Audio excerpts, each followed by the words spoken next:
오늘도 참 좋은 날입니다. 오늘 본문에 있는 말씀을 통해서 다윗의 회개를 통해 얻는 교훈, 그런 제목 가지고 말씀을 살펴보겠습니다. 국민일보 그 미션 안에 겨자씨를 올리는 많은 목사님들이 계신데, 그 가운데 지성호 목사님이 자기 집에 어릴 때 포도나무가 있었대요. 근데 그 포도나무가 이제 아주 무성해가지고 이렇게 담을 넘었는데, 동네 애들이 포도가 익을 때마다 와서 그렇게 따먹게 되는 겁니다. 어느 날 이제 아버님이 톱을 가져와서 그 포도나무를 잘라버린 거예요. 그래서 왜 잘랐습니까? 여쭈니 동네 애들 도둑놈 만들까봐 잘랐다. 동네 애들이 이제 그 담 넘은 거 먹는 정도가 아니라 아예 그냥 담을 넘어가지고 와서 그 집안에 있는 포도를 따먹게 되니까, 그래서 아예 동네 아이들 다 도둑놈 만들면 어떡하겠어요. 그래서 그 나무를 잘랐다. 나무를 벤 것이 옳은지 그른지는 모르겠지만은 아이들을 도둑 만들지 않겠다고 하는 그 소신은 참 높이 살만하다는 겁니다.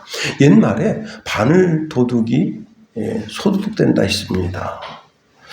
아이들에게 어릴 때부터 올곧게 키우는 것이 참 중요하다 하는 겁니다. 인생사의 삶에 있어도 이것이 중요한데 신앙에 있어서도 더 중요하다 하는 겁니다.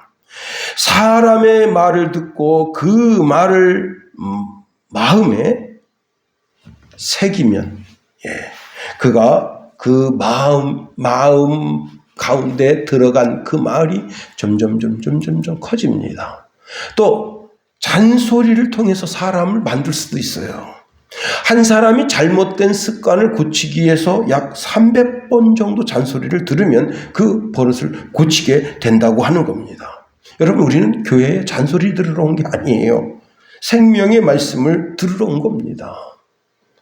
여러분, 잔소리 들어도 인생을 고치는데 생명의 말씀, 하나님의 말씀 듣고 우리 인생을 바르게 살면 이거 정말 큰 복이 아니겠어요?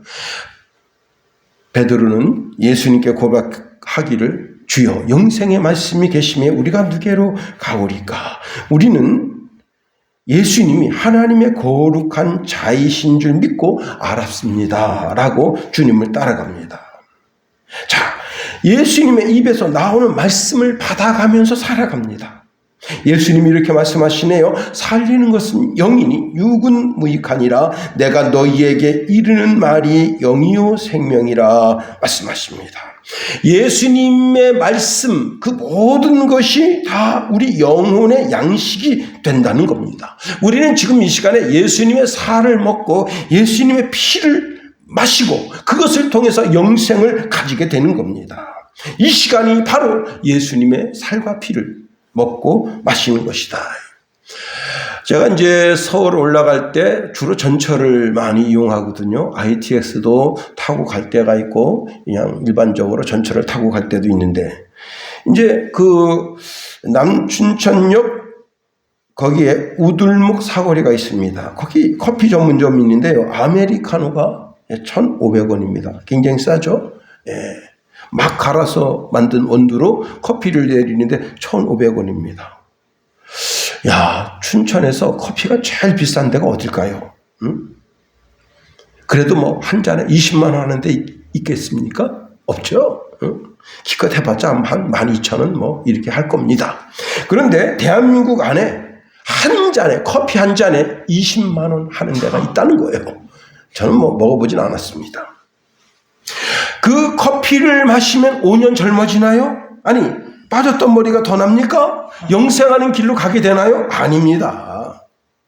여러분, 우리가 마실 음료는 따로 있다는 거예요. 예수님께서 친히 말씀하십니다. 명절 끝날 곧 큰 날에 예수께서 서서 외쳐 이르시되 누구든지 목마르거든 내게로 와서 마시라. 나를 믿는 자는 성경의 이름같이 그 배에서 생수의 강이 흘러나리라 하십니다. 또 우물가의 여인과 대화를 통해서 그 여인에게 말씀하십니다. 내가 주는 물은 영생하도록 솟아나는 샘물이 된다. 여러분, 우리 예수님이 주시는 이 말씀이 영혼의 생수, 영혼을 거룩하게 하는 진정 우리가 마셔야 될 생수 되는 겁니다. 오늘 주의 전에 나와서 예배하며 주님이 공급해 주신 이 영혼의 양식을 풍성히 먹고 마셔서 여러분 영혼의 부자가 다 될 수 있게 되기를 예수님의 이름으로 축원해 드립니다. 오늘 그 본문의 주인공이 다윗이잖아요. 다윗은 찬송하기를 좋아합니다. 제가 이제 주의 전에 나와서 찬양 5곡 올려드린다. 그런데 오늘 성경을 읽어보니까 다윗은 7번 찬양했대요. 찬송가 7장 올려드린 게 아니라 7번 찬양했다는 겁니다. 이게 더 세구나. 그래서 내가 7번은 찬양하지 못해도 새벽에 와서 7곡은 찬양 올려드린다. 그래서 와서 찬송 7곡을 올려드립니다. 흉내라도 내야죠. 또 다윗은 주의 성도들을 사랑합니다. 아주 끔찍이 사랑해요. 그래서 성도를 존귀하다 했어요. 시편 16편 3절에 보니까 땅에 있는 성도는 존귀한 자들이다. 그리고 성전을 사모합니다. 여러분 성전을 사모해서 병이 날 정도예요. 여러분 그리고 자기가 이제 죽어서 하나님의 나라에 들어가서 그 하나님 전전에서 영원히 살기를 소망합니다. 시편 23편 6절 하반절에 보니까 내가 여호와의 집에 영원히 살리로다.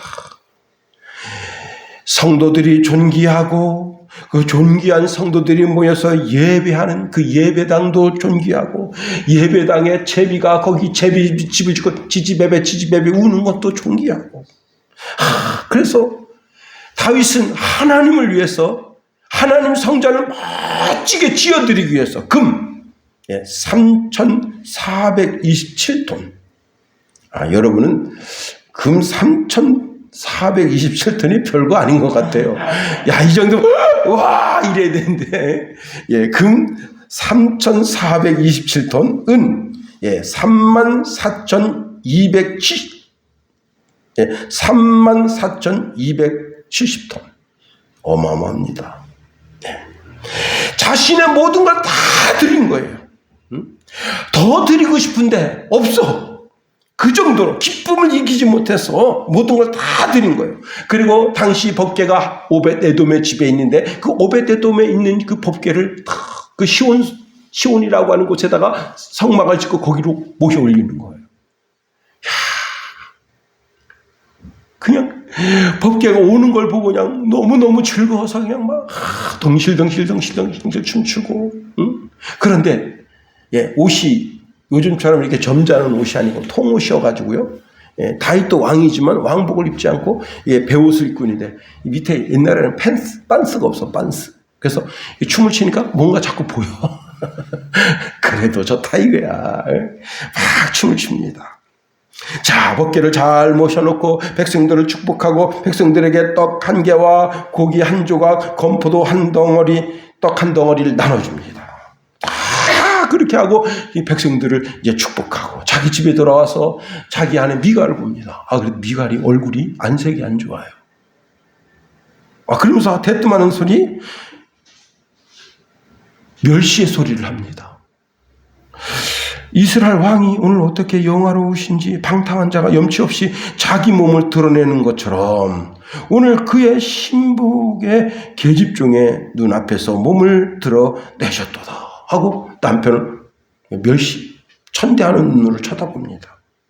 아니, 온 백성을 축복하고 그리고 이제 그 남은 포도송이, 떡송이 이런 거 다 갖다가 이제 아내 주면서 그 기쁨을 같이 나누려고 했는데 멸시 천대를 받으니까 다윗이 이렇게 말했습니다. 이는 여호와 앞에서 한 것이라. 그가 내 아버지와 그의 온 집을 버리시고 나를 택하사 나를 여호와의 백성 이스라엘의 주권자를 삼으셨으니 내가 여호와 앞에서 뛰놀리라. 내가 이보다 더 낮아져서 스스로 천하게 보일지라도 내가 말한 바 계집 종에게는 내가 높임을 받으리라. 하나님도 다윗을 멸시하니까 하나님이 미갈을 멸시해서 더 이상 애를 못 낳게 태를 닫아버리셨어요. 그리고는 여러분, 자기를 멸시하는 여자하고는 한 공간에도 있기 싫어요. 눈이 그냥 그 개눈 돼가지고 그냥 오래가지고 자기를 쳐다보니까 아유, 저놈의 옆에 내가 꼴도 보기 싫다. 그리고 그때부터 두 사람 사이가 멀어지게 됩니다. 이게 문제예요. 사도 바울은요, 마귀에게 틈을 주지 말라 했어요. 틈. 혹시 서로 방을 이렇게 분방하게 되면, 기도하는 것 때문에 잠깐 분방하게 되면 그 분방하는 그 기간에 잠깐 분방하고 빨리 합치라고 그랬어요. 제가 이제 옛날에 섬기던 교회에 안수 집사님이, 저는 깜짝 놀랐어요. 남자 집사님은 개하고 자요. 개를 너무 좋아해. 개가 그냥 회사에 출근했다 집에 오면 침대에 벌렁 누워요. 그러면 개가 막 달려와가지고 얼굴을 마사지를 해줍니다. 혀로. 전체를 다 핥아줘요. 좋다 그래. 그래도 이야, 신방을 갔는데 목사님 저 잠깐 침실에 갔다 오겠습니다. 아 왜요? 그랬더니 할 일 있어요. 딱 누우니까 그 개가 그냥 확 달게 들더니 얼굴 전체를 핥아줍니다. 나는 더러워서 그런 거 못할 텐데. 그랬더니 좀 이따가 가서 세수하고 오셔서 상 놓고 예배하더라고요. 근데 그 여자 집사는 그 꼴을 못 보는 거야. 오면 나를 안아주고 여보 오늘 애썼어 뭐 이래야 되는데 자기는 그리고는 그러니까 그래서 아니 두 분 어떻게 사세요? 했더니 그 여자 집사님 하시는 말씀이 저희는요 각방 쓴 지 오래됐어.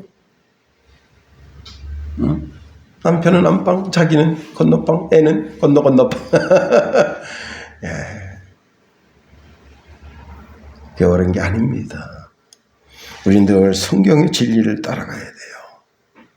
자, 부부관계가 소원해지니까 그게 이제 사무엘하 7장, 8장 내용이에요. 그리고 이제 다윗이 모든 군대 장관들이 다 최전방에 가 있고 막 그런 상황이 되니까 이제 궁궐에서 할 일이 없어요. 할 일이 없으니까 어떻게 하겠어요? 밤새 그냥 술 먹고, 안 봐도 비디오잖아요. 그죠? 그리고는 오후 한 3, 4시쯤 일어나는 거예요.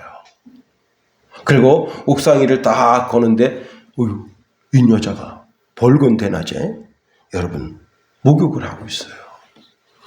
그런데 여러분, 보는 재미가 이게 쏠쏠하다고요. 다윗이 훔쳐보는데 와 여자가 참 절생미인입니다. 그래서 다윗의 마음을 훔쳤어요. 저 여자가 누구냐? 데려와라. 그리고는 몸을 섞었습니다. 아무도 몰라요. 자기 밑에 있는 시종들만 알지 누가 알겠어요. 아무도 모르는데 한 3개월쯤 됐는데 이상한 소리가 들렸습니다. 내가 당신 때문에 임신했습니다. 아니 그럼 지금 그 여자 남편은 최전방에 소대장으로 나가 있어요. 그런데 임신했습니다. 아유 다윗이 가슴이 철크다. 야 이거 큰일 났다. 이 사실을 어떻게 무마시킬까. 그래가지고 그 최전방에 나가 있던 그 남편 불러들였습니다. 우리야 장수입니다. 그래가지고 두 사람 합방하게 하려고, 그래서 누구신지 모르게 만들려고 그렇게 하려고 했는데 이 장수가 자기 집에 안 가요. 그래가지고 여러분 그 손에 편지를 썼어요. 이 편지를 요압 장군에게 갖다 바쳐라. 예, 알겠습니다. 거기에 뭐라고 써있냐? 이 우리야를 당도하고들 난 그 전쟁에서 최전방에 나가서 맹렬하게 싸우다 전사시켜라. 자, 요압이 그 편지를 봅니다. 귀한 편지 가져왔구만. 자넨 소대로 돌아가게. 그리고는 맹한이 전쟁 일으켜서 최전방에서 극렬하게 싸우다가 전사하게 합니다. 자, 다윗과 누구만 아는 거예요? 요압만 알아. 아무도 몰라요. 자, 그런데 하루는 나단이라고 하는 아주 무명의 목사님, 무명의 선지자가 다윗을 만나기를 청해서 왔습니다. 그래서 하는 내용이 그 오늘 본문에 있는 내용이에요. 자, 그 내용을 다시 좀 말씀드리면, 이 나단 선지자가 와서 하는 이야기가 한 동네에서 있을 법한 그런 이야기를 합니다. 어떤 성읍에 두 사람이 살았습니다. 한 사람은 부유하고 한 사람은 가난합니다. 그 부자에게는 양과 소가 아주 많습니다. 그러나 그 가난한 사람에게는 사다 키우는 어린 암양 하나밖에 아무것도 없습니다. 그는 그 어린 양을 자기 집 안에서 길렀습니다. 그래서 그 어린 양은 그 아이들과 함께 자랐을 뿐만 아니라 그 주인의 식탁에 있는 음식을 먹었습니다. 이게 중요합니다. 보통 양들은 뭘 하냐면 들에 있는 풀을 먹어요. 근데 이 양은 그 주인의 끔찍한 사랑을 받아서 식탁에 있는 음식을 먹은 거예요.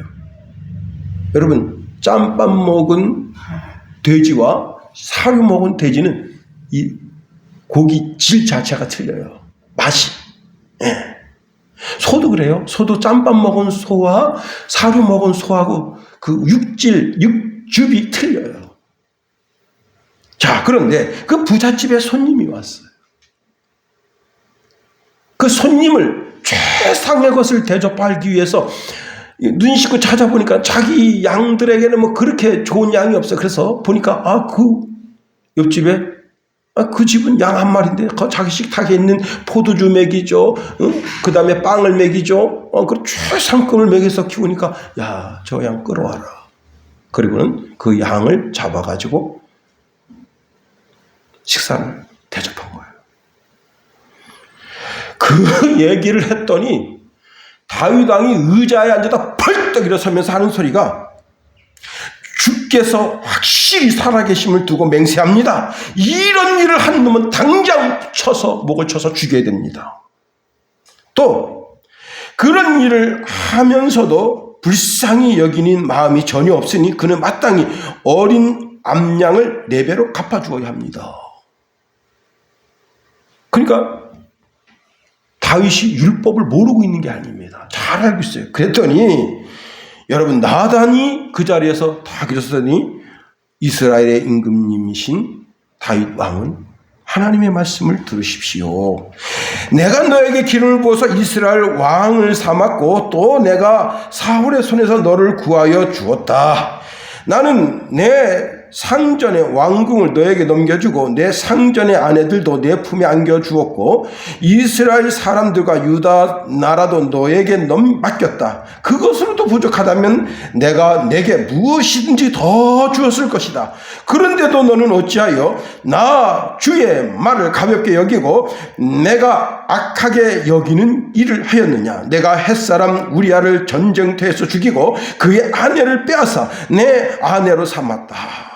너는 그를 암몬 사람의 칼에 맞아서 죽게 하였다. 너는 이렇게 나를 무시하여 햇사람 우리아의 아내를 빼앗다가 내 아내도 삼았으므로 이제부터는 영영이 내 집안에서 칼부림이 떠나지 않을 것이다.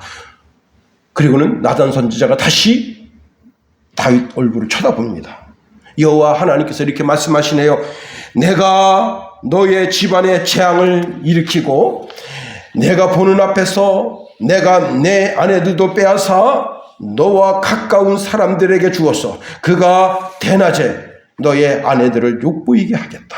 너는 비록 몰래 그러한 일을 하였으나 나는 대낮에 온 이스라엘이 바라보는 앞에서 이 일을 하겠다. 기가 막힌 거예요. 다윗의 얼굴이 창백해졌습니다. 그리고 거기서 부들부들 떠는 거예요. 왜?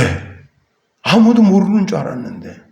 아니, 이거 어떻게 나단 선지자가 알고 하나님께서 너무 정확하게 자기 죄를 알고 그 죄를 지적하는데, 여러분, 누가 우리 김성훈이 죄를 지적해 보세요. 죄 지적받으면 어떻습니까? 화나죠. 그래서 어쩌단 말이야? 화나죠. 확 대들죠. 다윗은 그렇게 하지 않았습니다. 어떻게 했느냐? 오늘 본문에 내가 여호와께 범죄하였습니다. 하고 베개가 젖도록 울면서 회개했습니다. 이 일로 인해서 그 아들이 죽었고 그 집안에 그때부터 환란이 들이닥쳤습니다. 우리가 오늘 본문에 있는 말씀을 통해서 세 가지로 생각해 봅니다. 첫 번째는요,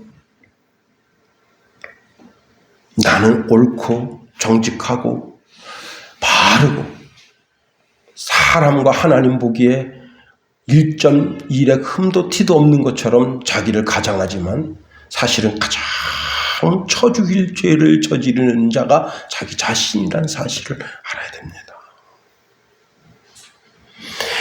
내가 다른 사람을 비판하고 다른 사람을 비난하고 다른 사람을 정죄하는데 여러분, 그 사람보다 사실은 내가 더 정죄받아야 될 그런 죄인 중에 죄인이라는 사실입니다. 다윗이 이렇게 고백하네요. 살아계신 여호와의 살아계심을 두고 맹세합니다. 이 일을 행한 그 사람은 반드시 죽여야 합니다. 여러분, 사실 이 남의 집 양을 끌어다가 자기 집에 온 손님을 대접한 이 사건, 나단 선지자가 말한 이 사건은 실제 있었던 일이라고 전해집니다. 그러나 여러분, 남의 집 양을 끌어다가 그렇게 자기 집에 온 손님을 대접하는 것은 다윗 입으로 고백하듯이 4마리 양을 더 주면 되는 거예요. 그럼 법적으로 아무 문제가 없이 해결될 수가 있습니다. 그런데 그게 사람이라면 여러분 어떻게 하겠습니까? 여러분, 그놈은 당장 끌어다가 모든 국민들이 보는 앞에서 다시는 그런 죄를 짓지 못하도록 일벌백계 하겠다. 어떤 버스 운전하시는 분이 커피 한 잔 빼먹으려고 380원인가요? 돈을 그 통에서 꺼냈습니다. 잘못한 거죠. 분명 잘못한 겁니다. 그런데 그게 차에 있는 CCTV에 걸려서 결국 그 사람은 해고됐어요. 그런데 그 똑같은 판사가 380억인가 헤쳐먹은 사람은 풀어줬어요.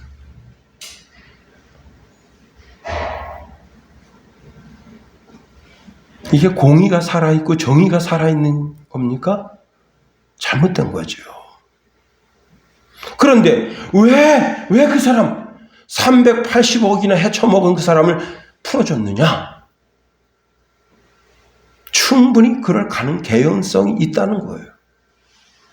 아니 240원인가 380원인가 하여튼 그 돈 뺀 사람은 그것 때문에 해고당하고 어디가 쥐지도 못하고 도둑놈이니까. 응? 그런데 340억 헤쳐먹은 놈은 풀어주고 자유인이 되게 하고. 혹 사람은 그럴 수 있어요. 하나님 앞에서는 그것이 용납되지 않는다는 사실입니다.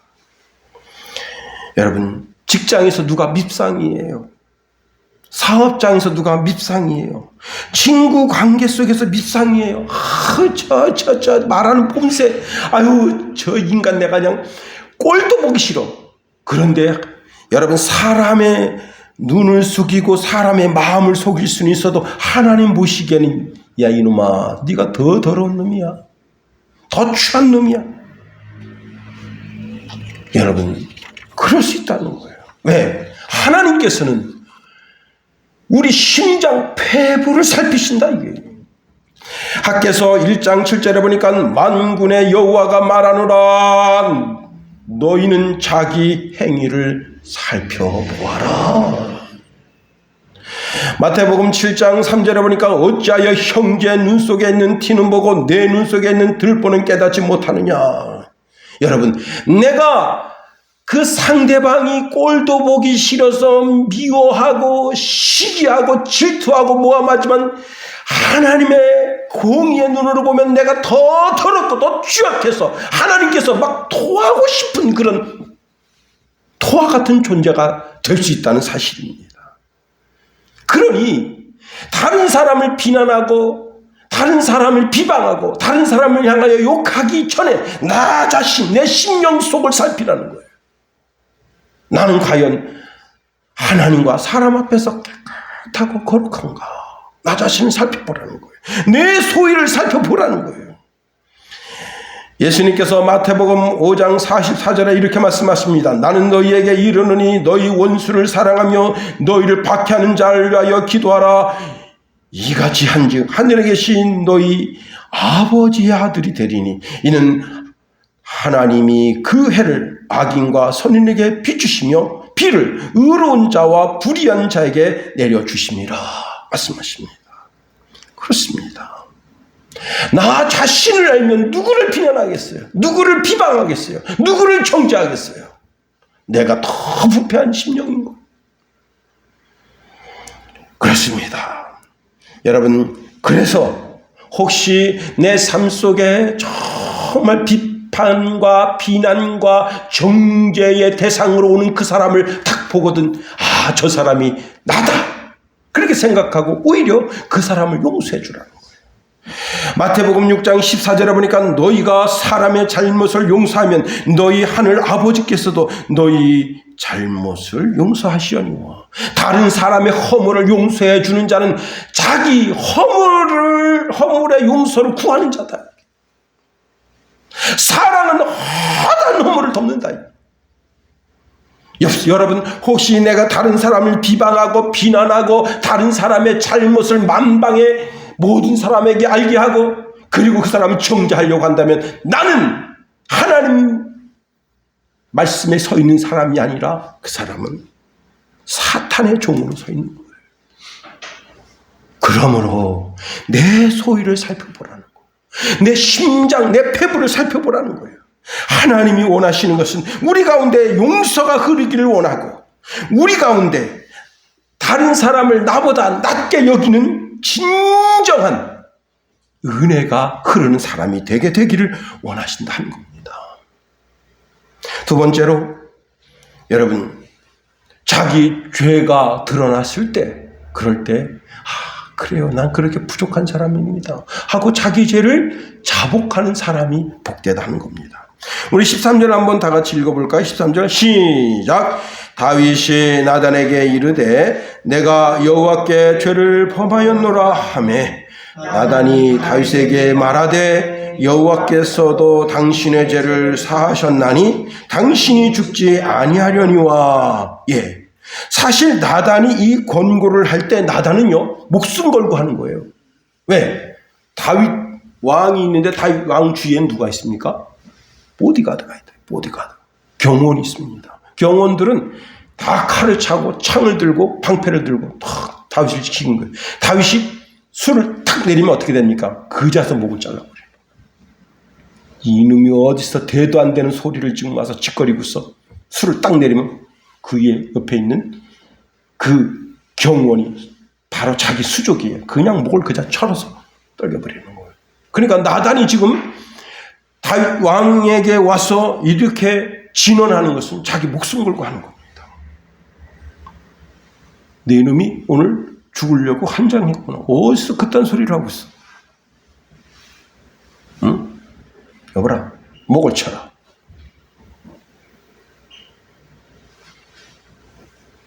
제가 박정희 대통령님을 굉장히 존경하는데 박정희 대통령님이 이제 월요일마다 모셔서 예배드리는 목사님이 계셨어요.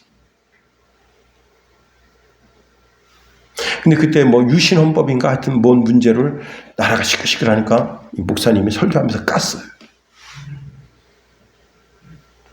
하지 말라. 그랬더니 그때부터 목사님을 안 부르고 그리고는 저렇게 된 거예요. 여러분, 내 귀에 아주 그냥 듣기에 가모니설 좋은 얘기를 들려주는 사람은 멀리해야 됩니다. 그 사람은 나를 무너지게 하는 사람. 그러나 내게 거칠고 내 심령을 막 긁고 그 소리를 안 들었으면 좋을 뻔했는데 하는 그런 소리 하는 사람은 그 사람은 나를 살리는 사람이에요. 여러분, 다윗이 그 말을 듣고 그 남의 그 식탁에서 포도주를 마시고 식탁에서 빵을 먹고 그렇게 그 주인의 품에 안겨서 자는 그 어린 양을 잡아먹은 놈이 네 놈이다. 그럴 때 다윗이 내가 여호와께 범죄하였습니다. 자기 죄를 깨닫고 자기가 회개하게 된 거예요. 여러분, 다윗이 자신의 죄를 회개하지 않고 오히려 나단 선지자의 생명에 손을 댔다면 다윗의 집은 사울 왕집처럼 되는 거예요. 사울이 어떻게 했습니까? 당시 이제 다윗이 노베 제사장 있는데 가가지고 빵 있습니까? 그러니까 이제 그 제사장이 빵을 주고 혹시 뭐 무기 될 만한 거 있나요? 그랬더니 골리앗한테 뺏긴 그 칼을 내주고 그렇게 했잖아요. 그런데 첩보가 사울 왕에 들어갔습니다. 뭐냐? 다윗이 그 노베 제사장 거기 와서 빵도 얻어 처먹고 그 다음에 무기도 얻어가지고 가더라. 그래서 사울이 어떻게 했어요? 노베 제사장 85명을 다 죽였잖아요. 그때 하나님이 아주 그냥 대노하셨어요. 뭐라고 말씀하셨느냐? 거룩한 의인의 핏값을 네 놈에게서 찾겠다. 그래가지고 길보아 전투에서 그 놈도 죽이고 그 아들놈도 죽인 거예요. 참 비극입니다. 여러분, 결혼을 잘해야 됩니다. 특히 우리 총각들은 여러분 참 미니스커트 입고 그냥 제가 전철을 탔는데요. 이 아가씨 옥수역에 탈 때 그때 같이 저랑 같이 탔어요. 옆에 저는 이쪽에서 타면 저쪽에서 타는데 이 아가씨가 이게 뭐지 탑불안가 뭔가 한데 이렇게 배꼽을 내놓고 지금 날씨가 쌀쌀했어요. 아휴, 야, 서울 아가씨들은 저렇게 날씨도 아주 쌀쌀한데 저렇게 사는구나. 그래서 이제 저 상봉역에서 이제 전철 갈아타고 탔는데 그 아가씨가 또 타요. 근데 이제 저는 너무 피곤해가지고 상봉역에서 그냥 잤어요. 자고 이제 한참 왔는데 청평역 왔더라고요. 근데 그 아가씨가 저 건너편에 있더라고. 근데 남춘천에 같이 내렸어요. 보니까 춘천 애기야. 이야, 아니 참 우리 참 춘천에 저렇게 용감하고 대단한 아가씨가 있었구나. 날씨도 쌀쌀한데 그냥 배꼽 내놓고 그냥 그 바지가 이 끈으로 살짝 묶었는데 이렇게 누가 확 하면 내릴 것 같아. 그렇게 엉덩이만 살짝 거친 거예요. 이야, 나는 그 진짜 내 딸 같았으면 야, 그거 좀 바지 좀 꽉 묶어라. 아니 이게 잘못 걷다가 좀 뛰다가 흘러내릴 수가 있잖아요. 응? 그 많은 사람 앞에서 내서 그럴 판인데 다행히 흘러내리진 않았습니다. 근데 남춘천에서 같이 내리더라고. 내가 먼저 쭉쭉 내려가서 이제 패스 이렇게 해가지고 나왔는데 저쪽 가서 버스 타고 저쪽 어디요? 신시가지 쪽으로 가더라고. 주여. 여러분, 결혼도 잘해야 돼요.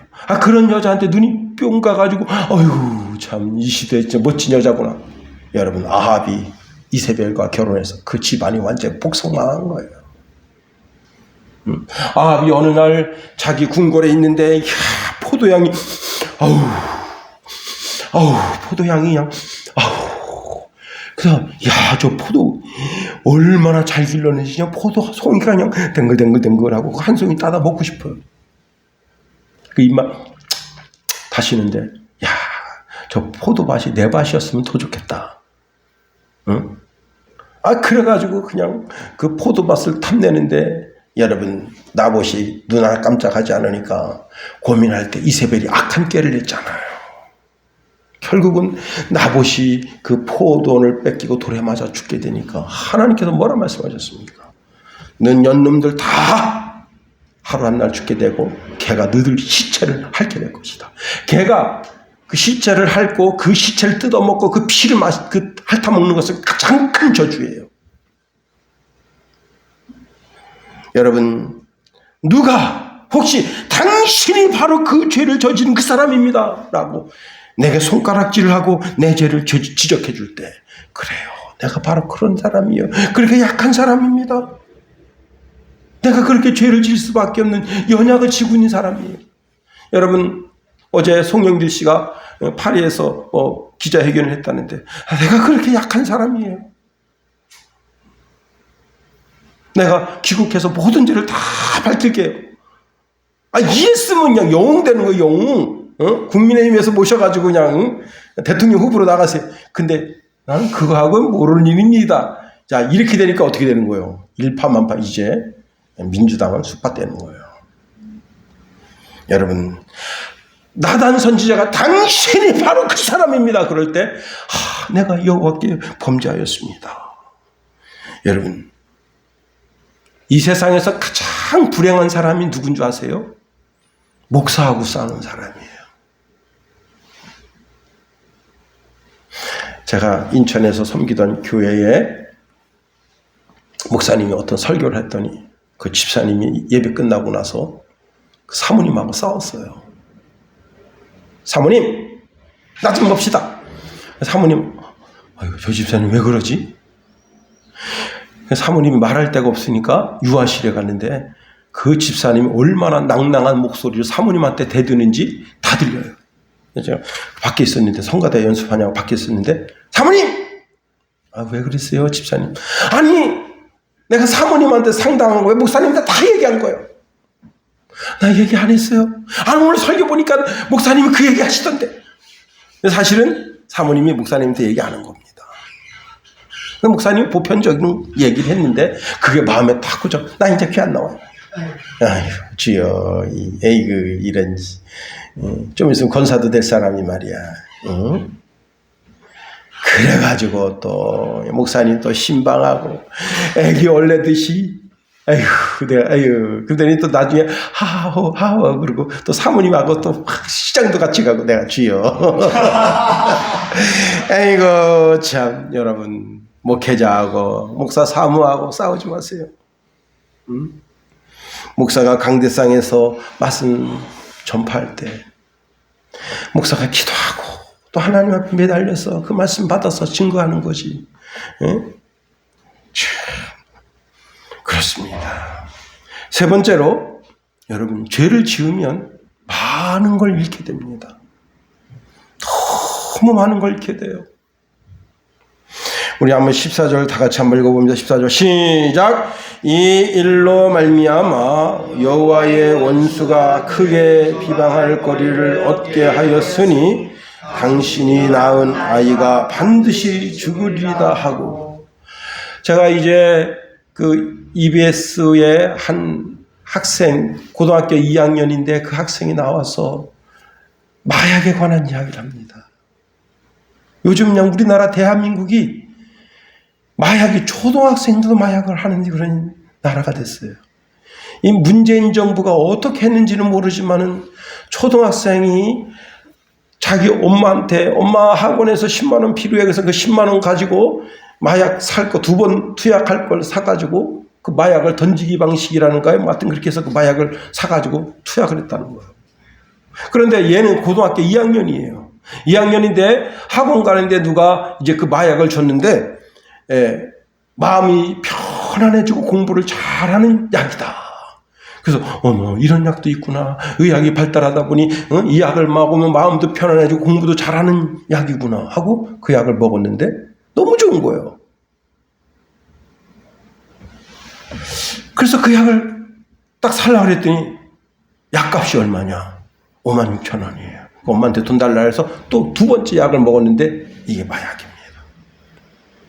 그래가지고 3번째 그 약을 살라고 딱 하는데 엄마한테 들켰어요. 엄마가 얘를 경찰에 신고한 거예요. 그런데 얘가 지금 정신과 병원에 지금 2달째 입원해 있습니다. 두 달째 입원해 있는데 자기는 세상 살아갈 용기를 잃었다. 자꾸 그 이야기 생각난대요. 내가 여기 이 정신과 병동에서 나가서 집에 가면 나는 반드시 그 약을 찾게 될 것 같아요. 와, 2번 투약했는데 인생이 자기 반에서 거의 이게 그래도 5등 안에 드는 상위권이에요. 공부의 의욕을 잃고 오직 앉아도 그 약 생각, 누워도 그 약 생각, 그거 어떻게 근데 기자가 물은 거예요. 어떻게 샀냐 그랬더니 그 첫 번째 약을 그렇게 먹고 두 번째는 그 약을 구하려고 이렇게 인터넷에서 찾아보니까 너무 쉽게 많더래요. 여러분, 자기는 인생 살아갈 용기가 안 난다는. 그 약을 투여하기 전에는 학원을 다니면서 자기가 의사 되겠다고 하는 꿈을 가지고 있는데, 그러니까 여러분 똑똑한 애들이니까 충분히 의대 갈 수 있잖아요? 근데 그 비전이고 뭐고 다 무너졌다. 여러분, 죄는 다윗이 졌는데 그 아이가 태어나자마자 죽습니다.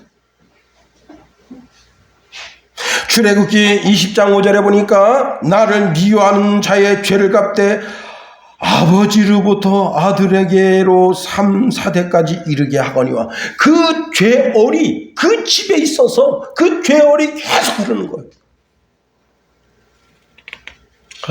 우리 집은 콩가루 집안인데 뭐 막 살아도 되지 뭐. 신명기 30장 15절에 보니까 보라, 내가 오늘 생명과 복과 사망과 화를 내 앞에 두었나니 내가 오늘 하늘과 땅을 불러 너희에게 증거를 삼느라. 내가 생명과 사망과 복과 저주를 내 앞에 두었은즉 너와 내 자손이 살기 위하여 생명을 택하라. 사는 길을 택하라 말이에요. 죽음의 길을 택하지 말라는 거예요. 내 인생을 파멸로 이끄는 길을 택하지 말라는 거예요. 죄악의 쾌락은 잠시지만 그 쾌락 때문에 자기 집에 칼이 떠나지 않는 거예요. 형제끼리. 그래서 압살롬이 암논을 죽이고, 암논은 또 자기 육체적 쾌락을 위해서 그 누이 다말을 범하게 되고, 그 집안에서 칼이 떠나지 않는 거예요. 완전히 콩가루 집안 된 거예요. 그 한 번 죄 진 것 때문에 그 집이 완전히 쑥대밭 되는 거예요.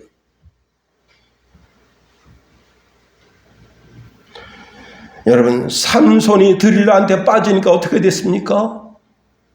이스라엘의 소망이 꺼진 거 아니에요.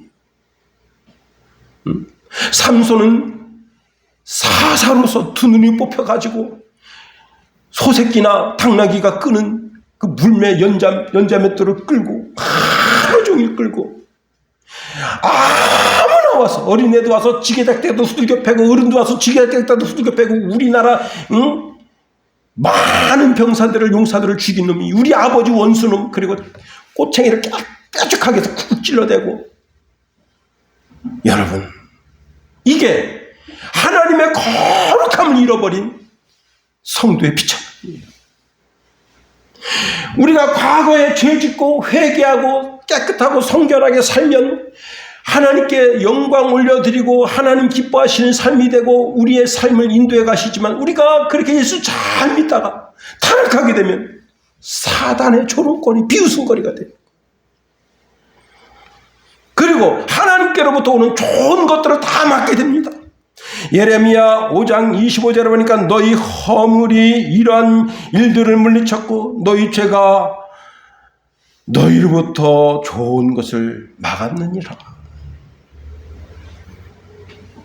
여러분, 다윗이 그 음욕 때문에 다윗 왕가를 망가뜨리는 일이 된 거예요. 여러분, 정신 바짝 차립시다. 세상 유혹, 시련, 환난이 내게 오더라도 우리는 주의 말씀 가운데 서서 그 말씀 가운데 올곧게 나가야 되는 거예요. 그럴 때 하나님이 주시는 신령한 복을 받아 누리게 되고, 그로 인하여 정말 복에 복을 더하고 지경의 터가 넓어지고 환난이 없고 우리가 믿고 간구하는 대로 하나님께 응답받는 거룩한 복된 인생이 되는 겁니다. 기도하겠습니다. 하나님, 우리를 붙드시며 인도하소서. 하나님이여, 하나님이여, 이 죄악된 세상 속에 우리가 오직 여호와의 말씀 의지하여 그 말씀 따라 삶으로 가장 행복한 복 있는 사람이 다 되도록 우리를 주장해 주시고 인도하소서. 유혹 속에서도 하나님의 말씀이 기억나게 하시고, 시련 속에서도 하나님의 말씀이 기억나게 하시며, 환난 속에서도 하나님 말씀을 붙들므로 온전히 주의 말씀 가운데 거하는 신령한 주의 백성 되게 하소서. 예수님 이름으로 기도합니다. 아멘.